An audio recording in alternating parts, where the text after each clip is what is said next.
గురువుగారు, ద్వాదశ రాశుల్లో రెండవది వృషభ రాశి వారి జాతక ఫలితం ఈ సంవత్సరం ఏ విధంగా ఉంది? మెరుగైన ఫలితాల కోసం వారు చేసుకోవాల్సిన ఏదైనా తంత్రం, అలాగే వారు పఠించవలసిన మంత్రం, అదృష్ట రత్నం. అమ్మ, చాలా నాకు ఇష్టమైంది వృషభ రాశి. ఎందుకండి? వాళ్ళు మనుషులు బోళాగా ఉంటారు, పెద్ద పెద్ద పనులు చేయగలుగుతారు, అద్భుతమైన విజయాలు సాధించేవాళ్ళు వీళ్ళేనమ్మా. వాళ్ళు బోళా మనుషులు.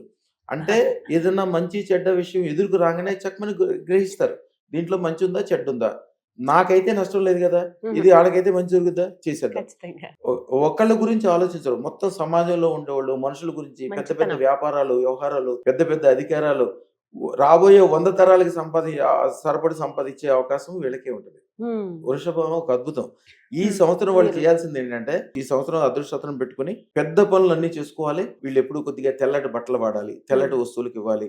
ఏది చేసినా కూడా ఇలా ఒక ఆఫీస్ పెట్టుకుంటే ఏదో ఒక ఆఫీస్ పెట్టకూడదు, వైభోగంగా ఉండే ఆఫీస్ పెట్టాలని మనసులో అనుకోవాలి.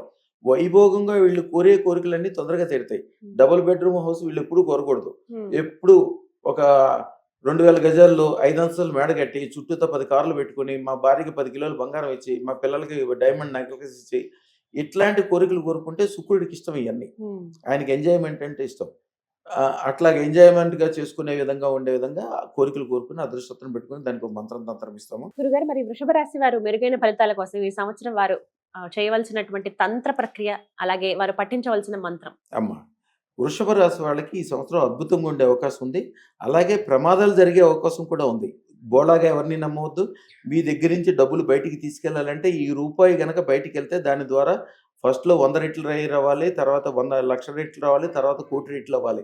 అలాంటి అవకాశం ఉన్నదే చెయ్యండి. మీరు చేయాల్సిన ప్రక్రియ ఒక 5 గుప్పిళ్ళది 5 గుప్పిళ్ళు బియ్యం తీసుకోవాలి. దాంట్లో 6వ గుప్పిళ్ళు కొద్దిగా పసుపు కలిపేసి దాని మీద పోయాలి. తర్వాత 6 రూపాయి బిళ్ళలు దాంట్లో పెట్టాలి. పెట్టి దాని మీద దీపం వెలిగించాలి.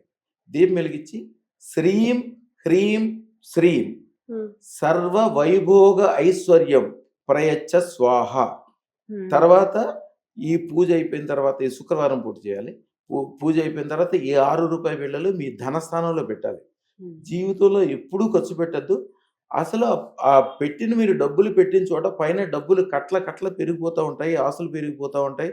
రేపు పొద్దున మీరు వ్యాపార వ్యవహారం ఏదైనా మొదలుపెట్టినా కూడా ఆ ఆఫీస్లో అక్కడ డబ్బులు పెట్టే స్థానంలో, ఆ తిజోరీలో కానీ, ఆఫీస్ రూమ్లో కానీ డబ్బులు పెట్టే చోట ఈ రూపాయి బిళ్ళలో 1 రూపాయి బిళ్ళ ఆవు నేతులు వేసి అక్కడ పెట్టండి. అసలు ఎన్ని డబ్బులు వస్తాయో మీకే తెలియదు. అమ్మా, తంత్ర ప్రక్రియ చక్కగా వివరించారు. ధన్యవాదాలు గురుగారు. అమ్మా.